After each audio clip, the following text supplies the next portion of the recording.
नमस्कार, बहुत स्वागत आपका सुप्रभात राजस्थान में। मैं हूं आपके साथ श्रुति श्रीवास्तव और मैं हूं आपके साथ आयुषी गुप्ता। और चलिए रुक करते हैं बड़ी खबर की ओर। इस वक्त की बड़ी खबर आपको बता दें, नीट यूजी परीक्षा विवाद मामले पर सुप्रीम कोर्ट में आज सुनवाई होगी और अनियमितता संबंधी 38 याचिकाओं पर सुनवाई होनी है। और इनमें से 5 मई को हुई परीक्षा में गड़बड़ी के आरोप वाली और परीक्षा फिर से कराने का निर्देश देने की मांग वाली याचिकाएं शामिल है। तकरीबन 24 लाख छात्र कोर्ट के फैसले का इंतजार कर रहे हैं। तो कई छात्रों ने परीक्षा रद्द करने की मांग को लेकर के कोर्ट में याचिका दाखिल की है। तो कुछ छात्रों की मांग है कि इसे रद्द ना किया जाए। तो बड़ी खबर आपको बता रहे हैं, 38 याचिकाओं पर आज सुप्रीम कोर्ट में सुनवाई होगी। नीट यूजी परीक्षा विवाद मामले में आज सुनवाई होनी है। सुप्रीम कोर्ट में इस बात को लेकर सुनवाई की जाएगी। बड़ी खबर आपको इस वक्त ही बता रहे हैं, नीट यूजी परीक्षा विवाद मामले में सुनवाई है। सुप्रीम कोर्ट में सुनवाई होगी। छात्रों को कोर्ट के फैसले का इंतजार है। 38 याचिकाओं पर यह सुनवाई होनी है। नीट यूजी परीक्षा विवाद मामले पर और अनियमितताओं संबंधित ये 38 याचिकाओं पर सुनवाई होनी है। 5 मई को जो परीक्षा में गड़बड़ी के आरोप लगे थे और परीक्षा फिर से कराने के जो निर्देश दिए गए थे, उन मांग वाली याचिकाओं पर आज सुनवाई होनी है। 24 लाख छात्र कोर्ट के फैसले का इंतजार करना है। देखना है कि सुप्रीम कोर्ट का फैसला किसके पक्ष में आता है। और बड़ी खबर आप जालौर से बता दें कि पूर्व विधायक अमृता मेघवाल से मारपीट की खबर सामने आई है। दरअसल ससुराल पक्ष पर मारपीट का आरोप लगाया गया है विधायक के द्वारा। तो पूर्व विधायक अमृता मेघवाल जो है कोतवाली थाने पहुंची। कोतवाली पुलिस ने राजकीय अस्पताल में मेडिकल करवाया है। ये बड़ी जानकारी आपको दे रहे हैं। पूर्व विधायक अमृता मेघवाल से मारपीट का ये पूरा मामला सामने आया है। जालौर से ये बड़ी अपडेट, जहां पर कोतवाली पुलिस ने राजकीय अस्पताल में मेडिकल करवाया है। पूर्व विधायक जो है अमृता मेघवाल पहुंची कोतवाली थाने। ये बड़ी अपडेट आपको दे रहे हैं जालौर से, जहां पर पूर्व विधायक अमृता मेघवाल मारपीट हुई है। ससुराल पक्ष पर उन्होंने मारपीट का आरोप लगाया है। तो बड़ी खबर आपको बता रहे हैं, अब देखना होगा कि पुलिस कार्रवाई में क्या कुछ निकलकर सामने आता है। फिलहाल पूर्व विधायक हैं अमृता मेघवाल, जिनसे मारपीट हुई है। ससुराल पक्ष पर जो पूर्व विधायक अमृता मेघवाल, इन्होंने मारपीट का आरोप लगाया है और उसके बाद वो सीधे कोतवाली थाने पहुंची। कोतवाली पुलिस ने राजकीय अस्पताल में उनका मेडिकल भी करवाया। अब आगे की कार्रवाई में जुट गई है कि जो आरोप लगाए गए हैं ससुराल पक्ष पर, क्या वो सही है या फिर गलत, या ससुराल पक्ष से मारपीट की ये खबर क्यों सामने निकलकर बाहर आई है। फिलहाल ये बड़ी खबर आपको बता रहे हैं, पूर्व विधायक अमृता मेघवाल जिन्हों के साथ मारपीट हुई है।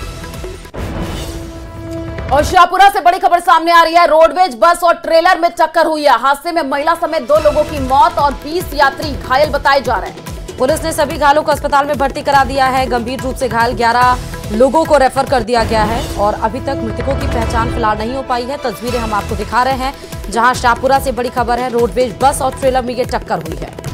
तो घायलों को अस्पताल में भर्ती करा दिया गया है, जहां पर उनका इलाज जारी है। आपको बता दें कि गंभीर रूप से 11 लोगों को जो है रेफर किया गया है, जो कि घायल बताए जा रहे हैं। सवारियों से भरी थी बस। मृतकों की जो है पहचान अभी नहीं हो पाई है। जांच पड़ताल इस पूरे मामले की चल रही है। शाहपुरा के अलवर तिराहे के पास की ये घटना बताई जा रही है। हादसे में महिला समेत 2 की मौत की खबर आई है और 20 यात्री घायल बताए जा रहे हैं। मृतकों जो 2 महिला की मौत हुई है, उनकी पहचान नहीं हो पाई है। ज्यादा जानकारी के साथ फोन लाइन पे हीरालाल सैनी हमारे संवाददाता जुड़ चुके हैं।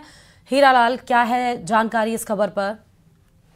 जी देखिए, शाहपुरा थाना इलाके का मामला है, जहां दिल्ली से एक सवारियों से भरी बस है जो जयपुर की ओर जा रही थी। शाहपुरा के अलवर तिराहा जो पुलिया है, वहां पे पहुंचने के बाद है जो ओवरटेक करते समय आगे चले ट्रेलर से बस है जो टकरा गई। हादसा इतना भीषण था कि बस में सवार 2 जनों की मौत हो गई। करीबन 20 से 22 लोग जो घायल हो गए। सूचना पर पुलिस मौके पे पहुंची और घायलों को शाहपुरा के राजकीय अस्पताल में भर्ती कराया गया, जहां से 11 लोगों को गंभीर हालत होने पर जयपुर रेफर किया गया है। फिलहाल जो 2 मृतक है उनकी पहचान नहीं हुई है। पुलिस जो दोनों मृतकों के शवों की पहचान करने में जुटी हुई है। ठीक है हीरालाल, आप इस खबर पर नजर बना करके रखिए, आगे भी आपसे अपडेट लेंगे। फिलहाल शुक्रिया तमाम जानकारी साझा करने के लिए। तो रोडवेज बस और ट्रेलर में ये टक्कर, जिसकी तस्वीरें हम आपको टीवी स्क्रीन पर दिखा रहे हैं।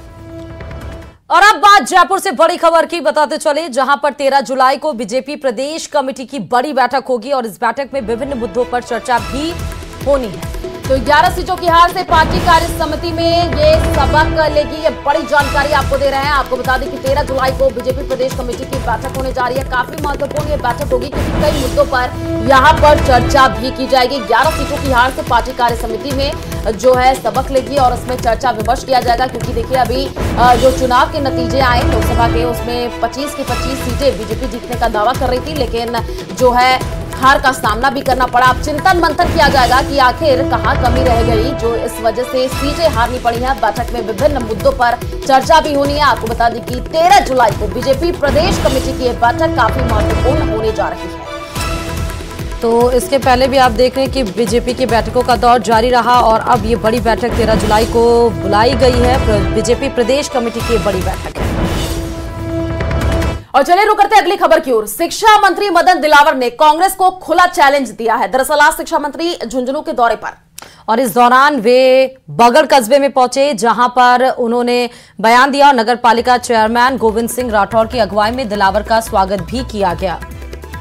तो आपको बता दें कि इस मौके पर अपने संबोधन में मदन दिलावर ने कांग्रेस को चैलेंज किया कि यदि मां का दूध पिया है तो वे कश्मीर में फिर से 370 धारा लागू करके दिखाएं। उन्होंने कहा कि कांग्रेस ने हमेशा देश का अपमान किया है और साथ ही ये भी कहा कि कश्मीर में देशवासी भारत मां के जयकारे नहीं लगा सकते हैं, अपना तिरंगा नहीं लहरा सकते थे। और आपको बता दें कि पूर्व की गहलोत सरकार की कई योजनाओं को प्रदेश सरकार ने बंद करने जा रही है या फिर बंद कर चुकी है, जिससे विपक्ष भड़क उठा, सरकार के खिलाफ हमलावर है। अब विपक्ष ने सरकार की घेराबंदी करने के लिए शैडो कैबिनेट बनाने का ऐलान किया है, जिसमें हर मंत्री के महकमे के साथ सरकार की ओर से लिए जाने वाले फैसलों की विपक्ष बारीकी से पड़ताल करेगा। और इसी पर देखिए खास रिपोर्ट।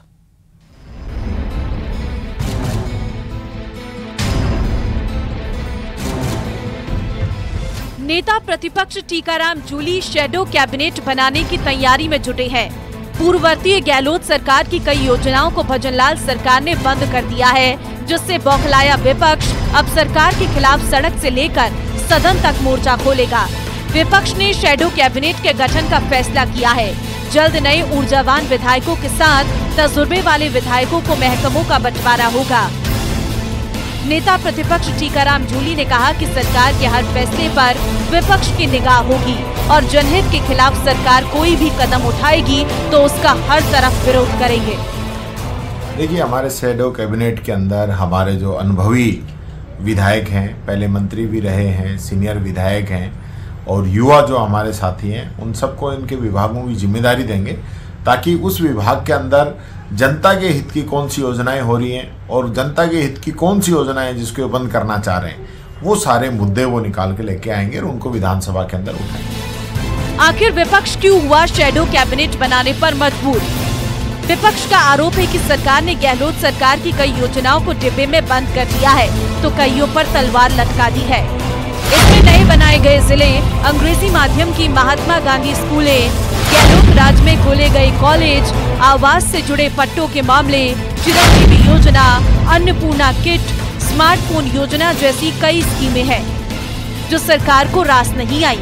विपक्ष सरकार बनते ही राजीव गांधी युवा मित्रों और महात्मा गांधी प्रेरकों की सेवाएं समाप्त करने के फैसले से सरकार के खिलाफ आग बबूला है। ऐसे में शैडो कैबिनेट बनाकर वो सरकार के हर फैसले की बारीकी से पड़ताल करना चाहता है ताकि सरकार पर दबाव रहे, पर शैडो कैबिनेट के विपक्ष के फैसले को सरकार ने बेकार की कवायद करार दिया है। शैडो कैबिनेट वो बनाएंगे जनता के हित में या व्यवधान करने, इसमें फर्क है। मात्र व्यवधान करना, विधानसभा को नहीं चलाना, अनगत बातें करना, मीडिया में सुर्खियां बढ़ना, ये अलग विषय है। और जनता के हित के लिए, जनता के विकास के लिए मुद्दों को लेकर आना अलग विषय है। अगर जनता के हित के, जनता के मुद्दे लेकर आएंगे, चाहे वो विकास से संबंधित हो और किसी संबंधित हो, उसका हम पूर्ण जो जवाब देंगे। और शैडो कैबिनेट कहने अभी बने नहीं, मुझे लगता है कि उनका आपस में भी अभी, इसलिए अगर वो चाहते हैं कि वो अपने पाप छुपाने के लिए शैडो कैबिनेट बनाए तो ये उनकी जो मंशा है वो किसी भी सूरत में पूरी नहीं होगी। हम जैसे जैसे उनके कारनामे सामने आ रहे हैं, हम उन सबका वैसे वैसे इलाज करते जा रहे हैं। इसलिए वो लाख प्रयास कर ले, हमारे काम में उनको कोई कमी खामी नहीं मिलेगी और उनकी जो कमी खामियां थी हम उनको हर हाल में किसी भी रूप में दुरुस्त करके बख्शने में करेंगे। बहरहाल ब्रिटेन में शैडो कैबिनेट सियासत का एक सफल प्रयोग है जो सत्ता पक्ष पर न केवल विपक्ष का अंकुश रखता है बल्कि सरकारों की मनमर्जी को भी काफी हद तक रोक पाने में कामयाब है। देश में कई राज्यों में शैडो सरकार बनती है पर वो सत्ता पक्ष के खिलाफ वो धारदार रुख नहीं कर पाती जिसकी असल में दरकार है। देखना है कि विपक्ष की एक कोशिश सरकार को उसके कामकाज में पारदर्शिता लाने की दिशा में किस तरह सफल होती है या इसका हश्र भी अब तक की शैडो कैबिनेट जैसा होता है। सूबे की सियासत में शैडो कैबिनेट का प्रयोग कोई पहली बार नहीं हो रहा है। विपक्ष सत्तारूढ़ दल को घेरने के लिए इस तरह के फैसले करता रहा है। अगर शैडो कैबिनेट जल्द अस्तित्व में आती है तो सरकार को घेरने का विपक्ष कोई मौका नहीं चूकेगा और सरकार के हर फैसले को जनता के बीच में ले जाकर सरकार विरोधी माहौल बनाने की भी कोशिश होगी। इस मुद्दे पर पक्ष और प्रतिपक्ष आने वाले दिनों में आमने सामने भी नजर आ सकते हैं। कैमरा पर्सन मान सिंह के साथ बाबूलाल धायल, न्यूज़ 18 जयपुर। और अब बात प्रधानमंत्री नरेंद्र मोदी के रूस के 2 दिन के दौरे की कर लेते हैं, जहां पीएम मोदी अपने तीसरे कार्यकाल में पहले रूस दौरे पर जा रहे हैं। 2019 के बाद आपको बता दें और रूस यूक्रेन जंग शुरू होने के बाद पहली बार मोदी पुतिन के निमंत्रण पर मॉस्को जा रहे हैं। पीएम मोदी का 2 दिन का ये रूस दौरा कई मायने में बेहद खास है क्योंकि पीएम मॉस्को में रूस वार्षिक शिखर सम्मेलन में शामिल होंगे। साथ ही पीएम मोदी रूस के राष्ट्रपति पुतिन से भी मुलाकात करेंगे। तो जहां कई अहम मुद्दों पर चर्चा भी होगी और इसके बाद दोनों देशों के बीच कई महत्वपूर्ण समझौते हो सकते हैं। इस दौरे में भारत को रूस का फाइटर जेट Su-57 मिल सकता है। साथ ही मैंगो सेल्स पर भी फाइनल बात होने की संभावना है और जिससे भारत की सैन्य ताकत कई गुना बढ़ेगी। और आपको ग्राफिक्स के जरिए बता रहे हैं कि किन किन एजेंडों पर चर्चा होगी। तो आप देख सकते हैं कि फाइटर जेट Su-57 पर समझौते की उम्मीद है। भारत एंटी टैंक गोले बनाने की फैक्ट्री पर होगी बात। तो किन एजेंडों पर चर्चा वो हम आपको बता रहे हैं। आपको बता दें कि 2 दिवसीय दौरा पीएम का रहने वाला है जिसमें मिलिट्री लॉजिस्टिक्स समझौते पर जो है बातचीत की जाएगी। साथ ही साथ द्विपक्षीय संबंध व्यापार पर भी चर्चा होगी। कई अहम समझौतों पर मुहर लग सकती है। ये बड़ी जानकारी आपको दे रहा है और 2025 तक जो है $30 अरब का ट्रेड लक्ष्य भी जो है वो रखा जाएगा। 2025 तक $50 अरब का निवेश। और अब बड़ी खबर आपको बता दें, ये बड़ी खबर ये है कि जहां पर एक भीषण एक्सीडेंट हुआ है और कोटा से ये बड़ी खबर है, बंद पड़ी खदान में एक युवक का शव भी मिला है। तो 3 दिन पुराना जो है युवक का शव बताया जा रहा है। डिंगसी गांव का निवासी 35 वर्षीय राम नारायण और पुलिस ने शव को अस्पताल की मोर्चरी में रखवा दिया है। सुकेत थाना पुलिस मामले की जांच में जुट गई है। पूरी कार्रवाई को अंजाम दिया जा रहा है। बड़ी खबर कोटा से है जहां ये खदान बंद पड़ी थी और उसमें अचानक मिले शव से इलाके में हड़कंप मच गया। 3 दिन पुराना ये शव बताया जा रहा है। और सिरोही से बड़ी खबर सामने आ रही है। नाबालिग से दुष्कर्म का ये मामला है। चलती कार में दुष्कर्म की वारदात को अंजाम दिया था। आरोपी के परिजन पीड़ित के परिजनों पर दबाव बना रहे हैं। ये बड़ी खबर है। पीड़ित के घर जाकर ये दबाव बनाया जा रहा है। तो आरोपी के परिजनों का वीडियो भी सामने आया है। वायरल वीडियो का न्यूज़ 18 राजस्थान पुष्टि नहीं करता है। पुलिस आरोपियों को पकड़ने की अब कोशिश कर रही है। तो सिरोही से बड़ी खबर है। नाबालिग से दुष्कर्म का ये मामला है। चलती कार में दुष्कर्म की वारदात को अंजाम दिया गया। अब आरोपी के जो परिजन है वो पीड़ित के परिजनों पर दबाव बना रहे हैं। बड़ी खबर, पीड़ित के घर जाकर ये दबाव बनाया जा रहा है। आरोपी के परिजनों का वीडियो भी सामने आया है।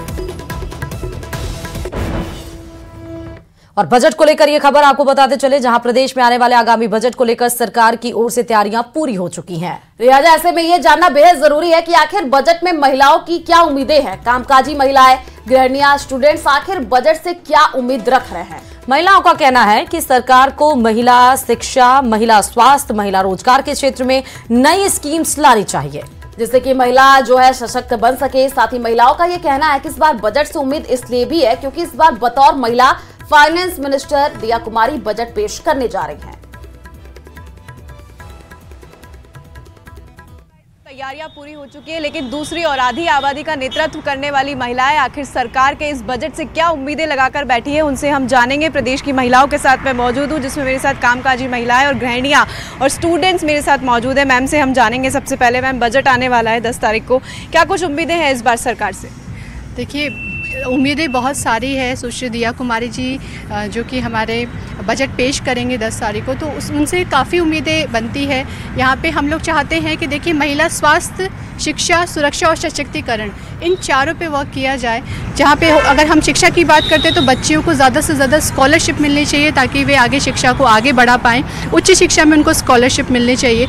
उसके बाद में सुरक्षा की बात आती है तो अभी जिस तरह से दुर्घटनाएँ, घटनाएँ और ऐसी चीज़ें हो रही है महिलाओं के साथ में, तो उनकी सुरक्षा को और अधिक बढ़ाना चाहिए। घरेलू महिला के लिए बहुत ज़रूरी है, तभी उसके पैसे बचते हैं ताकि वो और जगह खर्च कर सके और अपने बच्चों की एजुकेशन पे, उनके वेलबिंग पे, सब पे ज़्यादा रिसोर्सेज मिलेंगे उसको, ताकि उनको एक्स्ट्रा क्लासेस, स्विमिंग वगैरह जो भी सिखा सकते हैं वो सब कर सके। जी बिल्कुल, मैं खुद एक वर्किंग वुमेन हूँ। मुझे लगता है कि जॉब हर लड़की को करनी चाहिए। कई लोग ये भी बोलते हैं कि हमारे घर में पैसों की कमी नहीं है, हमारे घर में लड़कियां बैठे हैं। मैं ये मानती हूँ कि सेल्फ डिपेंडेंट सिर्फ एक पैसों से नहीं होता है, आपकी सेल्फ रिस्पेक्ट बहुत बड़ी हो जाती है एक उम्र के बाद, और उसमें जब आपकी जेब में खुद के पैसा होता है ना, चाहे आपके परिवार में कितना भी हो, तो उससे आप अपने परिवार के लिए भी कर सकते हो। और सबसे बड़ी बात है, आप खुद एक नज़र उठा के चीज़ों से अपने घर में रह सकते हो, सबसे ज़्यादा इज्जत पा सकते हो। एक सास बहू के जो झगड़े होते हैं घर में, जो प्रॉब्लम्स होती है, वो पैसों की वजह से ही होती है सबसे ज़्यादा। तो मुझे लगता है कि एक लड़की अगर शादी करके, जब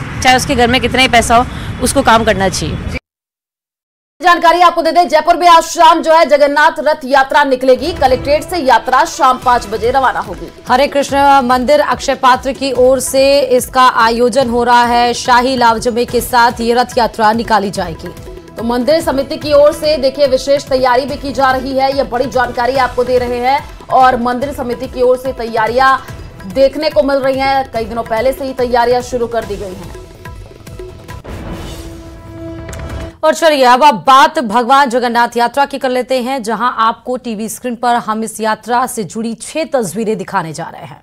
पहली तस्वीर जो हम आपको दिखाने जा रहे हैं, और देखिए ये ब्यावर की है, जहां भगवान जगन्नाथ की भव्य शोभा यात्रा जो है वो निकाली गई है। दूसरी तस्वीर करौली की है, जहां मदन मोहन जी मंदिर में धूमधाम से भगवान जगन्नाथ की रथ यात्रा निकाली गई। और अगर बात तीसरी तस्वीर का करें तो वो प्रतापगढ़ की है, जहां रथ यात्रा का समापन दीपेश्वर तालाब पर हुआ और भगवान का जलाभिषेक भी किया गया। चौथी तस्वीर टोंक की है, जहां निवाई में भगवान जगन्नाथ की रथ यात्रा में श्रद्धालुओं में रथ खींचने को लेकर के होड़ भी देखने को मिली। पांचवी तस्वीर बांसवाड़ा की है, जहां भगवान जगन्नाथ की रथ यात्रा में बड़ी संख्या में भक्त शामिल हुए। छठी तस्वीर उदयपुर की है, जहां रथ यात्रा की अगर हम बात करते चले तो मेवाड़ राज परिवार के सदस्य विश्वराज सिंह मेवाड़ और लक्ष्यराज सिंह मेवाड़ भी शामिल हुए। और अब आपको भगवान जगन्नाथ की यात्रा से जुड़ी 4 और तस्वीरें दिखा रहे हैं। ये तस्वीरें हैं कोटपुतली, जयपुर, अलवर और भीलवाड़ा की तस्वीरें। देखिए आप, इन रथ यात्राओं में भारी संख्या में आस्था का सैलाब उमड़ा हुआ है, लोग जो है पहुंच रहे हैं। तस्वीरें आपको 4 हम दिखा रहे हैं अलग अलग जगह की। तो जयपुर में आज शाम जहां जगन्नाथ रथ यात्रा निकालेगी, तो वहीं पे अलग अलग राजस्थान के जिलों की जगन्नाथ यात्रा को लेकर हमने तस्वीरें भी साझा की।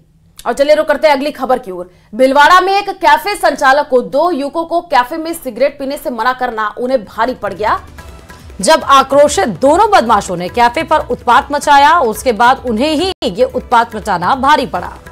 तो आपको बता दें कि बदमाशों ने कैफे संचालक के साथ मारपीट की और बाद में कैफे में उन्होंने तोड़फोड़ भी कर दी। बाद में मौके से फरार हो गए। घटना में एक युवक गंभीर रूप से घायल हो गया, जिसे इलाज के लिए अस्पताल में भर्ती कराया गया है। सूचना पर पुलिस मौके पर पहुंची, मामला दर्ज कर जांच शुरू कर दी। और विनोद, ये दोनों आए थे यहाँ पे, अंदर जा रहे थे, मैंने सिगरेट के लिए मना कर दिया इनको, तो ये दारू पी के आए थे, इन्होंने थोड़ा फोड़ा कर दिया। और अब एक नजर टॉप 10 खबरों पर।